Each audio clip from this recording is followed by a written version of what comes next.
अभी मैं आपको लाइव समझाऊंगा बहुत सारी चीजें, बहुत सारी एग्जांपल के साथ। उन एग्जांपल को दोबारा मैं आपको रिपीट करवाता हूँ ताकि अच्छे तरीके से ये कॉन्सेप्ट ग्रैस्प हो जाए, क्योंकि ये थोड़ा सा समझने वाला कॉन्सेप्ट है। बेटा, cost of goods sold and inventory हमने पिछले चैप्टर में पढ़ा। जब चीज सेल होती है, जब हम चीज सेल करते हैं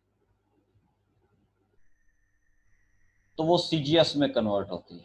अभी हमने डिस्कस किया था चैप्टर नंबर 6 में कॉस्ट ऑफ गुड्स सोल्ड की inventory, cost of goods sold की हम एंट्री पास करते हैं।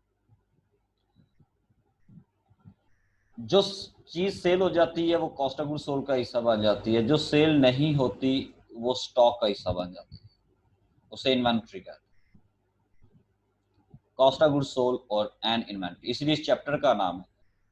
और ये दोनों चीजें आपस में लिंक है, कॉस्ट ऑफ गुड्स सोल्ड और इन्वेंट्री। पहले चैप्टर का नाम, ये क्यों चैप्टर का नाम दो है, cost of goods sold and inventory, क्योंकि ये दोनों इंटरलिंक चीजें। किस तरीके से? जो मैंने अभी आपको बताया कि जब बिजनेस चीजें परचेज करता है, गुड्स उसके पास होती हैं, गुड्स, कोई भी बिजनेस उसके पास होती है गुड्स। सपोज एक बिजनेस है, उसने 10,000 की गुड्स परचेज की। अब ये गुड्स या तो सेल होंगी, जब सेल होंगी तो सीजीएस का हिस्सा बनेगी, या सेल नहीं होंगी, जब सेल नहीं होगी तो वो इन्वेंट्री होगी।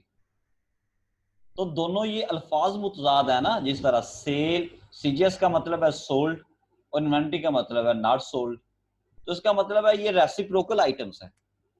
तो अच्छा, एक और बात, अगर हम cost of goods sold calculate करते हैं तो इन्वेंट्री ऑटोमेटिकली कैलकुलेट हो जाती है। सपोज अगर मैं आपको कहता हूँ 6,000 लागत की चीजें बिकी हैं, यानी 6,000 कॉस्ट की चीजें बिकी हैं, तो बकाया कितनी कॉस्ट की रह गई? 4,000। या अगर मैं आपको कहूं 3,000 की चीजें नहीं बिकी, तो फिर कितने की बिकी होंगी? 7,000 की। यानी एक की चीज की कैलकुलेशन करने से दूसरी चीज ऑटोमेटिकली कैलकुलेट हो जाती है, क्योंकि वो दोनों रेसिप्रोकल हैं, दोनों रिवर्स हैं। इसलिए इस चैप्टर का नाम है कॉस्ट ऑफ गुड्स सोल्ड। अगर मैं cost of goods sold calculate कर लूंगा तो इन्वेंट्री ऑटोमेटिकली कैलकुलेट हो जाएगी, या मैं इन्वेंट्री कैलकुलेट करूंगा तो cost of goods sold automatically calculate होगी। तो पहले ये समझिए इस चैप्टर का नाम दो क्यों है, क्योंकि दोनों चीजें आपस में जुड़ी हुई हैं, मिली हुई हैं, रेसिप्रोकल हैं। एक ही कैलकुलेशन से दूसरी चीज कैलकुलेट हो जाती है। इसलिए इस चैप्टर नंबर 8 का नाम है cost of goods sold and inventory. अच्छा, अब आ जाए इश्यू क्या है। जिस तरह मैंने आपको लेक्चर सुनवाया उसमें कुछ बातें आपको समझ लगी होंगी, और मजीद मैं इसको डिटेल के साथ समझाने की कोशिश करता हूं। बेटा, इश्यू ये है, जब हमने परपेचुअल इन्वेंटरी सिस्टम डिस्कस किया, परपेचुअल, हमने पीरियोडिक इन्वेंटरी सिस्टम डिस्कस किया लास्ट टॉपिक में या लास्ट चैप्टर। जब चीज बिकती है तो हम इन्वेंटरी पास करते हैं, cost of goods sold, account debit और इन्वेंटरी, और एक सेल की भी करते हैं। वो मेरा यहाँ बताना मकसद नहीं है, हमारा जो ताल्लुक है वो कॉस्ट ऑफ गुड्स सोल्ड के साथ। पीरियोडिक में हम कॉस्ट ऑफ गुड्स सोल्ड साथ साथ रिकॉर्ड नहीं करते, बल्कि एंड पे जाके चीजें गिन के cost of goods sold record कर लेते हैं। तो कहने का मतलब है परपेचुअल में भी cost of goods sold calculate होती है, साथ साथ पीरियोडिक में होती है at the end of the year. ये बात याद रखिएगा, मैं बार बार रिपीट कर रहा हूँ। परपेचुअल में cost of goods sold inventory का हिसाब किताब साथ साथ होता है। हमने पढ़ा भी था, वो जो डिफरेंस मैंने आपको सेंड किए थे कि inventory records are up to date और पीरियोडिक में नॉट अप टू डेट। तो इसका ये मतलब है। तो कहने का मतलब है दोनों में हमें जरूरत पड़ती है, कॉस्ट ऑफ गुड्स सोल्ड की भी और इन्वेंटरी की। अच्छा बेटा, मसला ये है, इन्वेंटरी की कॉस्ट को, यानी ये जो सीजीएस है, इसको रिकॉर्ड करने के, लिखने के 4 टोटल तरीके हैं। यानी कॉस्ट ऑफ गुड्स सोल्ड में अमाउंट लिखने के टोटल कितने तरीके हैं? 4। यहाँ पे जो अमाउंट हम लिखते हैं ना, 4,000, 5,000, इसको लिखने के 4 तरीके हैं। मैं उन मेथड्स की तरफ जाने लगा। पहला तरीका है specific cost identification, specific cost identification। Cost of goods sold की अमाउंट लिखने का, कैलकुलेट करने का जो पहला मेथड है वह स्पेसिफिक कॉस्ट आइडेंटिफिकेशन। मैं मतलब समझाता हूँ इसका। स्पेसिफिक कॉस्ट आइडेंटिफिकेशन, स्पेसिफिक कहते हैं खास, कॉस्ट कीमत को, आइडेंटिफिकेशन आइडेंटिफाई करना, मालूम करना। ये कॉस्ट ऑफ गुड्स सोल्ड को निकालने का मेथड है, पहला मेथड। ये सीजीएस को निकालने का मेथड है। कॉस्ट ऑफ गुड्स सोल्ड में जो एंट्री पास करते हैं उसमें अमाउंट लिखने का तरीका है पहला, सीजीएस को कैलकुलेट करने का तरीका है, इन्वेंट्री को कैलकुलेट करने का तरीका है। इस तरीके में जो चीज की असल लागत है वही एंट्री में लिखते हैं। इस तरीका कार में स्पेसिफिक कॉस्ट आइडेंटिफिकेशन में जितने की चीज आपने खरीदी है वही कॉस्ट हम स्पेसिफिक कॉस्ट आइडेंटिफिकेशन के मुताबिक एंट्री में लिखते हैं। सपोज मैं आपको एग्जांपल देता हूं।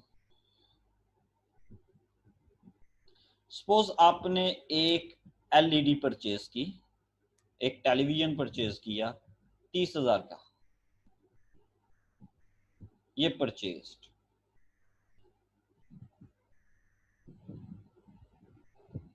और अगले ही दिन आपने सोल्ड कर दी, सोल्ड एलईडी। अब परचेज कितने की थी? 30,000 की। इसका मतलब है जो सेल करें उसकी असल कीमत है 30,000। तो ये असल कीमत जब मैं लिखूंगा, जब सेल करेंगे तो cost of goods sold account debit और इन्वेंट्री अकाउंट क्रेडिट, जिस तरीके से आपको नजर आ रहा है। तो यहाँ पे अगर मैं लिखता हूं असल कीमत, जो चीज बिक रही है उसकी असल कीमत कितनी थी, कॉस्ट कितनी थी? 30,000। ये मैंने जिस मेथड को अडॉप्ट किया उसे कहते हैं स्पेसिफिक कॉस्ट आइडेंटिफिकेशन, यानी जो असल कीमत है वो ही एंट्री में लिखना, इसे कहते हैं स्पेसिफिक कॉस्ट आइडेंटिफिकेशन के मुताबिक मैंने कॉस्ट कैलकुलेट की। दोबारा बात करूं, जो चीज की असल कीमत है वो ही कॉस्ट ऑफ गुड्स सोल्ड में लिखना, इसको कहते हैं कि मैंने cost of goods sold calculate की है स्पेसिफिक कॉस्ट आइडेंटिफिकेशन के मुताबिक, यानी हकीकत के मुताबिक, रियलिटी के मुताबिक। जिस तरीके से मैंने अभी आपको लेक्चर सुनवाया, लेकिन ये एक बड़ा आइडियल केस है, और आपको पता है जिंदगी आइडियल कभी नहीं होती, सिर्फ फिल्मों में बड़ी आइडियल होगी, ड्रामों में हो सकता है आइडियल हो, दोनों हंसी खुशी रहने लगे हैं, एंड पे कहानी का इस तरह इख्तिताम नहीं होता बेटा। जिंदगी बड़ी तलख होती है, ये कई सबक सिखाती है, ये आपकी मर्जी के मुताबिक कभी नहीं चलती। इंसान सोचता कुछ हो रहा होता कुछ हो रहा, कभी आइडियल जिंदगी नहीं हो सकती। नशेबो फराज इसकी कैरेक्टरिस्टिक में शामिल है, जिंदगी में शामिल है। उतार चढ़ाव जिंदगी का एक हिस्सा है। यही तो बात है, जब इंसान बड़े उरूज पे पहुंचता है तो फिर भी सब्र का या उसकी जो पेशेंस है, उसका रवैया है, एटीट्यूड है, वो किस तरीके से होता है, यही तो हम इस्लाम हमें सिखाता है। और डाउन जब जाता है तो फिर किस तरह सब्र का दामन थामता है कि नहीं। तो कहने का मतलब है आइडियल सिचुएशन नहीं है कि जिंदगी सिर्फ सीधी सीधी सड़क हो। आपको पता है रोड भी सीधा सीधा नहीं होता, वो कभी ना कभी मुड़ता है, कभी ना कभी रोड खत्म होता है, कभी ना कभी रोड पे जंप आते हैं, कभी ना कभी रोड में खुड्डे पड़ते हैं, कभी ना कभी रोड टूटता है।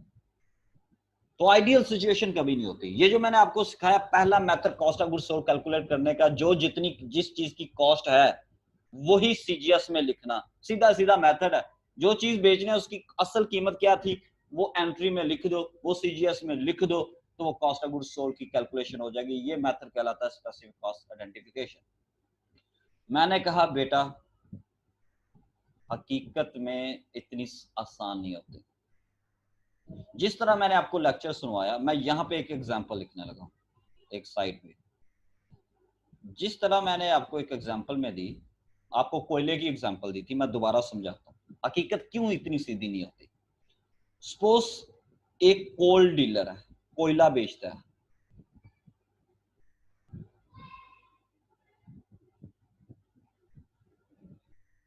इसने एक कोयले का ड्रम खरीदा, एक कोयले का ड्रम खरीदा 40 केजी का। सपोज पता नहीं इसकी प्राइस क्या, मैं सपोज करने लगा हूं एट द रेट ऑफ 2000 पर केजी,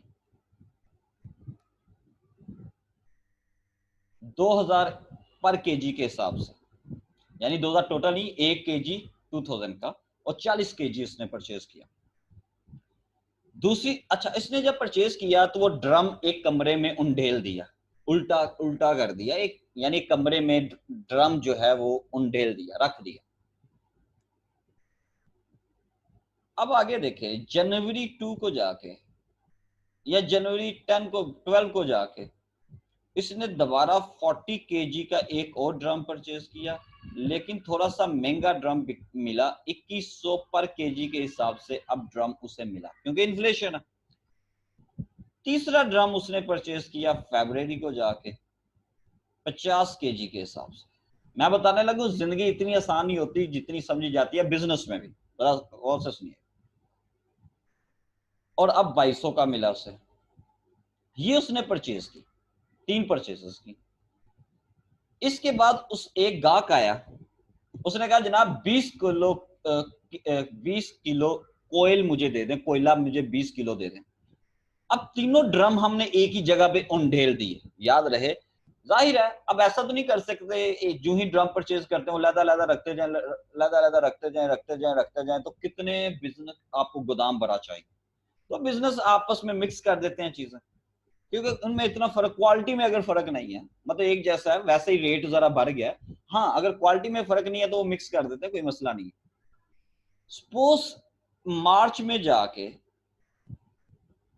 एक गाहक आया, गाहक ने 20 केजी कोयला खरीदा, हमने बंबू बकरा, और वो जो तीनों ड्रम मिक्स हो चुके थे उसमें बंबू मार के शापर में कोयला डाला, कोयला तोल के उसे दे दिया।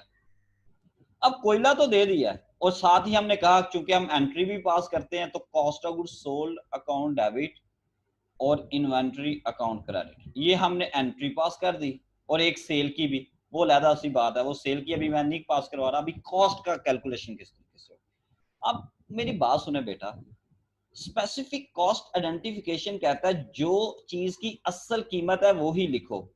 अब मुझे बात बताएं जरा, क्या हम इस एग्जाम्पल में चीज की असल कीमत मालूम कर सकते हैं कि कौन सी चीज मैंने बेची थी? मतलब एक ड्रम ये है, एक ड्रम ये है 40 केजी वाला, 2000 रुपए पर केजी के हिसाब से खरीदा था, एक 2100 रुपए के हिसाब से खरीदा था, एक 2200 के हिसाब से खरीदा था, तीनों ड्रम मिक्स हो चुके हैं। अब बंबू से हमने वो तोला था, पता नहीं किस ड्रम में से वो चीज बिकी होगी, किस ड्रम में से कोयला सेल हुआ होगा, ये तो हमें पता ही नहीं चल रहा। अब हम परेशान हो गए, कोयला तो हम बेच चुके, पैसे ले चुके, सीजीएस रिकॉर्ड करने में हम परेशान हो गए, हम स्पेसिफिक कॉस्ट आइडेंटिफिकेशन यहाँ पे अप्लाई नहीं कर सकते।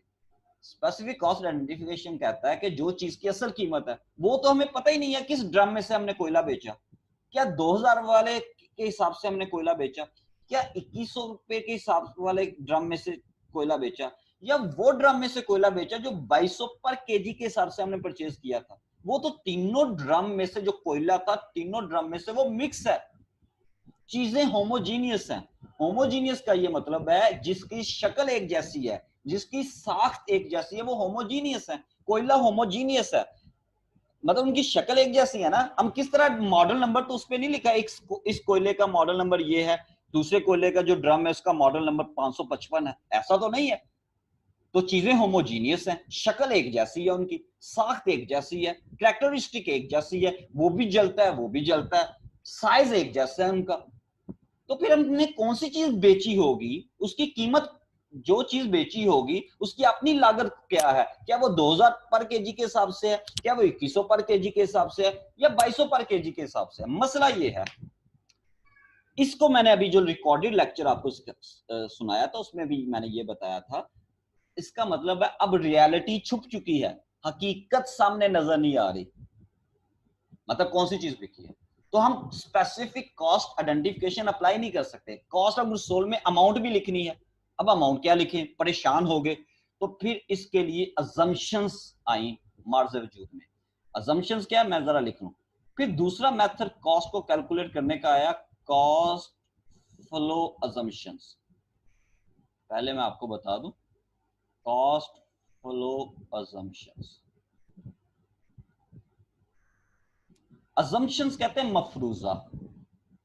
कॉस्ट फ्लो का यहां मुराद समझ लें कॉस्ट को कैलकुलेट करने के मफरूजे। पहले मैं लिख लूं, पहला मफरूजा है फाइफो मेथड, जो अभी मैंने आपको प्री रिकॉर्डेड जो लेक्चर सुनवाया था उसमें भी डिस्कस किया था, अभी मैं जरा डिटेल में डिस्कस करता हूं। पहला तरीका है फाइफो मेथड। ये क्या चीज है, पहले एक एक करके डिस्कस कर लेते हैं। ये इसका जो फुल फॉर्म पता क्या है, ये फाइफो एब्रीविएशन है। किसका एब्रीविएशन है? फर्स्ट इन, एफ से मुराद है फर्स्ट, आई से मुराद है इन, एफ से मुराद दोबारा फर्स्ट, और ओ से मुराद है आउट। तो इसकी फुल फॉर्म बनी फाइफो मेथड की, फर्स्ट इन फर्स्ट आउट। ठीक हो गया। अब ये क्या मफरूजा है, पहले ये देख लेते हैं। पहले इसकी डेफिनेशन भी मैं यहाँ पे लिख दूं या आप इसको बुक से देख लें। मैं आपको पहले कॉन्सेप्ट डिस्कस कर लेता हूँ, डेफिनेशन पे बात आता हूँ। अच्छा, ये अजम्पशन है, फाइफो मेथड अजम्पशन है। अजम्पशन मफरूजा, क्यों ये मफरूजा है? क्योंकि हमें पता ही नहीं है कि कौन से, ये देखो 20 केजी जो हमने बेचा है वो किस ड्रम में से बिका है, क्योंकि ड्रम तीनों मिक्स हो चुके हैं। तो इसलिए मुझे फर्ज करना पड़ेगा, अगर मैं ये फर्ज करता हूं, अगर बेटा मैं ये फर्ज करता हूं कि जो मैंने 20 केजी कोयला बेचा है वो पहले ड्रम में से बेचा है, अगर मैं ये फर्ज करता हूं, मुझे फर्ज करना पड़ेगा क्योंकि हकीकत छुपी हुई है, इसलिए इसे अजम्पशंस कहते हैं। अगर मैं ये फर्ज करता हूं कि मैंने जो कोयला बेचा है वो जो पहला ड्रम नहीं परचेज किया था जनवरी 1 वाला, उसमें से मैंने बेचा है, तो ये मेथड कहलाता है फाइफो मेथड। कॉस्ट को कैलकुलेट करने का FIFO method, first in first out. जो पहले चीज खरीदी थी वही मैं बेच रहा हूं। फर्स्ट इन, फर्स्ट इन का मतलब है जो परचेज की पहले, इन का मतलब परचेज, आउट का मतलब है sale. First in first out, जो चीज पहले खरीदी थी वही रेट लगाऊंगा मैं सीजीएस को, वही मैं बेच रहा हूं। First out, first in first out, जो चीज पहले खरीदी है मैं फर्ज कर रहा हूं वही चीज बेच रहा हूं। अगर मैं ऐसा करता हूं, इधर बात सुने गौर से, अगर मैं ऐसा करता हूं तो कॉस्ट किस तरीके से कैलकुलेट होगी? तो मुझे फर्ज करना पड़ेगा मैं पहले ड्रम में से बेचा। तो ये देखें सीजीएस किस तरीके से, 20 केजी मैंने बेचा, मल्टीप्लाई बाय पर केजी का हिसाब क्या है, पहले ड्रम का 2000, तो मुझे 2000 से मल्टीप्लाई करना पड़ेगा। ये मैं पहले वाला रेट लगाया। जिनका जनरल स्टोर है ना वो भी देखे, जब चीनी का एक तोड़ा आपने खरीदते हो सपोज 2000 का, दूसरा तोड़ा आपको मिला 2100 का, दोनों तोड़े एक ही बोरी में डाल दिए, चीजें होमोजीनियस है, तो पहले वाला रेट लगाना है या लास्ट वाला सीजीएस, अगर प्रॉफिट कैलकुलेट करना है तो ये देखें मैंने पहले वाला रेट लगाया सीजीएस को। अगर मैं पहले वाला रेट अगर मैं लगाऊंगा तो ये फाइफो मेथड है, ये मैं अज्यूम कर रहा हूं। अच्छा, मेरे पास एक और ऑप्शन भी है, गौर से बात सुने, मेरे पास एक और ऑप्शन भी है, वो ये, मैं लाइफो मेथड भी अडॉप्ट कर सकता हूं। ये क्या चीज है? लाइफो का मतलब क्या है? एल से मुराद यहां पे है लास्ट, आई से मुराद है इन, एफ से मुराद है फर्स्ट, और ओ से मुराद है आउट। तो LIFO means last in first out. ये भी फर्ज है, ये भी मफरूजा है। अगर मैं ये करता हूं कि ये जो मैंने पहले आपको एंट्री में करवाई बात, यहां पे ये है फाइफो मेथड, ये मैं लिख देता हूं फाइफो मेथड। अगर मैं ये नहीं करता, अगर मैं ये अप्लाई नहीं करता, तो फिर मैं एक और फर्ज कर सकता हूं। अगर मैं ये फर्ज करूं नहीं, जो लास्ट वाला ड्रम का रेट है ना वही, उसी के हिसाब से मैं कॉस्ट को कैलकुलेट करूंगा। तो लास्ट ड्रम का रेट क्या है? 2200। तो अगर मैं 2200 के हिसाब से कॉस्ट कैलकुलेट करूंगा, यानी 20 KG multiply by last latest rate, जो लास्ट पे खरीदा था 2200। अगर मैं सीजीएस इस हिसाब से रिकॉर्ड करता हूं जो लास्ट रेट से मैंने कोई चीज खरीदी है, इसको कहते हैं लास्ट इन। अगर देखें लास्ट इन का मतलब है जो सबसे आखिर में खरीदी, फर्स्ट आउट, उसका मैं रेट लगा रहा हूं, वो पहले बिक रही है, यानी जो लास्ट पे खरीदी थी वो मैं पहले बेच रहा हूं, मैंने ये फर्ज करना है। तो अगर मैं ऐसा करता हूं तो ये मेथड कहलाता है लाइफो मेथड। ये मफरूजा है, याद रखिएगा। हकीकत सिर्फ एक ही है, स्पेसिफिक कॉस्ट आइडेंटिफिकेशन। लेकिन जब स्पेसिफिक कॉस्ट आइडेंटिफिकेशन अप्लाई करना नामुमकिन हो, दूसरे अल्फाज में जब चीजें होमोजीनियस हो, उनकी शक्लें एक जैसी हो, उनकी साख्त एक जैसी हो, उनकी क्वालिटी एक जैसी हो,